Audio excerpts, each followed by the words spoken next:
So, ayun na nga, no, balik voice over na nga tayo ngayon. So, matagal-tagal din ako hindi nakapag voice over. Life update nga, no, as a mother of two, wow, mom of two, tapos 2 months postpartum na tayo, Diyos ko tayo, nakasurvive tayo sa 2 months na yun. 2 months na nga nakakalipas, Diyos ko, hindi pa rin ako nakakamove on sa pagle-labor ko, te. As in, sabi ko nga sa inyo, kung tatanungin ako, ano yung pinaka hindi ko makakalimutan nangyari sa buhay ko, ang isasagot ko dyan yung pagle-labor ko, naku, talagang grabe yung trauma ko ngayon, talagang hindi talaga ako ulit, at ayoko na talaga, Diyos ko, trauma na ang person na ito. Kaya nga laking pasalamat ko na rin talaga kasi nakakota na ako, may girl and boy na ako, so hindi na ako pa-pressure maghabol. Tama na ako sa dalawa, tama na talaga. So ayun na nga na, by the way na nga, ayun na nga yung baby ko, Diyos ko, 2 months pa lang yan, pero dahil tinan nyo ang buyag-buyag. Yung last timbang niya nga, nung 45 days old pa lang siya, nasa 5.3 kilogram na siya.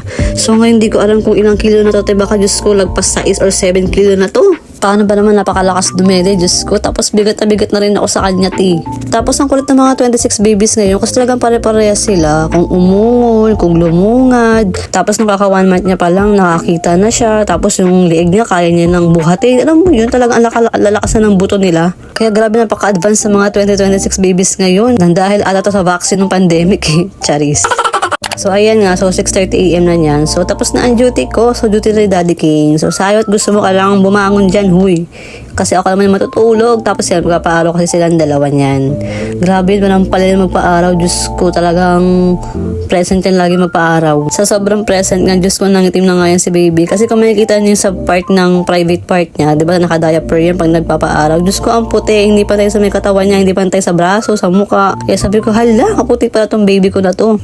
Fast forward na nga, ito na nga, tapos nga namin paliguan si baby dyan. Ang routine kasi namin yan, so sa gabi syempre ako yung magdamag nagising, tapos si Daddy King yung tulog. Tapos kapag ka 6:30 na nga, gigisingin ko na nga si Daddy King para magpaaraw na nga sila, tapos matutulog na muna ako.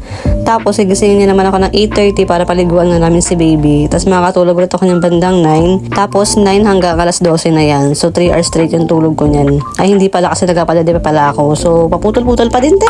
Fast forward na nga, 12 noon na nga neto. So yan, yun na yung oras ng gising ko tsaka ng kain ko. Tapos yan na nga din yung oras ng biyahe ni Daddy King. So before siyang umalis, dapat nakaayos na lahat. So nakaligo na ako, pati si Ate CL, nakakain na din bago siya umalis. Para nga wala na ako iintindihin kapag umalis na nga si Daddy King. Grabe no, hirap pala talaga maging magulang. Pero at the same time, syempre masaya. Dahil ayan, nandyan yung mga anak mo, nakabuka ng masayang pamilya, tapos healthy pa. Grabe lang din yung transition ng buhay ko. From dalaga trabaho for almost 5 years. Tapos ito, ngayong housewife na for almost 4 years na. May times na nababagot na nga rin ako sa bahay. Siyempre, biruin mo yun, sanay ako dati sa may labas, nagtatrabaho, tapos ngayon, taong bahay na lang. Tapos pa ulit-ulit nga na routine, nakaka-board, lalo na kapag wala lang akong kasama, silang dalawa na lang yung kasama ko. Alam mo yun, nakakamiss din yung buhay single, ganon. Pero sabi ko nga soon, ayan, pag malaki-laki na si Akiro, ayan, talaga makakagala na kami ng kahit everyday pa nagala, kasi Diyos ko, galang-gala na ako. Kaso ngayon kasi bawal pa kasi nga, 2 months pa lang siya, so yung vaccine niya hindi pa kompleto. So kailangan namin mag-ingat talaga. Uy, hindi ako nagreklamo ha. So yun lang yung mga realization ko sa buhay. Lalo na ma-move to na ako kasi dahil Diyos ko hindi biro mag-alaga ng 2 bata ah.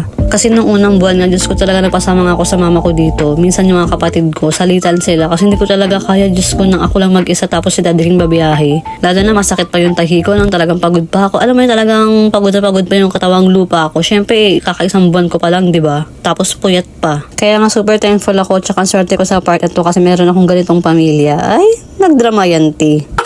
O siya, ayan na nga, nag-merenda na nga kami ng Ate CL dyan. Tapos, biglang umayak na ang baby Akiro. So, ito yung mga challenging part. Diba kumakain ka, tapos bigla sila magigising, Naku, talagang wala nang kapayapaan sa buhay. Kapag naging nanay ka na, kailangan maging strong, maging flexible, multitasking, lahat, Diyos ko. Talagang the best talaga mga mamshi. So, fast forward na nga ito nga, 6 o'clock na nga ng gabi neto. So, nagluto na nga lang ako na itlog dyan. So, yun nga yung ulamin namin ngayong gabi. Prito-prito nga lang muna yung kaya ko lutuin ngayon. Kasi nga walang bantay yung 2 bata. Hindi ko pa kaya magluto na may salsa. Yung matagalang luto. So, pag prito-prito, ayan, mabilisan lang. Tapos, kapag nasasala nga kami, laging nakamonitor si baby sa CCTV namin. Yung heart ka na nakapatong kay baby. So, don't worry, safe naman yan. Magugulat din kasi siya. Kaya, ayan, laking tulong niya para hindi siya magulat. Ang sarap nga lang din sa feeling kasi may Ate Sila ko. So, kasi nautusan ko na siya. Natutulungan niya na ako kapag kailangan ko ng tulong. Tapos minsan siya nagbabantay sa kapatid niya. Alam mo yun, sobrang matured na kasi na tong batang to. Alam mo siya yung tipong bata na gusto na agad tumanda. Ganun siya as in. Sobrang matured niya. Ang dami nga nagtatanong ko bakit daw di pa namin siya pinag-aaral ngayon. So 3 years old pa lang kasi siya. So yung iba kasi sa amin dito 3 years old pa lang pinag-aaral na. Kami kasi ng daddy ko ayaw namin siyang ma-pressure agad. So ito na kasi yung last year na pwede siyang maglaro. Alam mo yun, kasi kapag dumating na nag-aaral siya, tuloy-tuloy na yan eh. Wala nang hinto yan eh. Kaya sabi ko pagka 4 year lang siya mag-aaral para mas wala niya pa yung pagka-baby niya, pagka-bata niya. Tsaka dahil Diyos ko, napaka-basic na lang sa kanya ng mga letters, numbers, shapes. Basta lahat alam niya na. Kaya sabi ko sa inyo, pa nag-aral to, baka ma-board agad to. So by the way, ganito lang ang daddy king dumating na nga galing biyahe. So 8 PM siya umuwi. Ito nga yung isa sa nagkapawala ng boring ko. Yung vlog nga ng Ong Fam, Diyos ko ti. So ayan, fan ako ng Gio Ong since pandemic. Diyos ko die hard fan nila ako. So walang mintis sa lahat ng vlog nila, talagang inaabangan ko. Talagang pinapanood ko ti.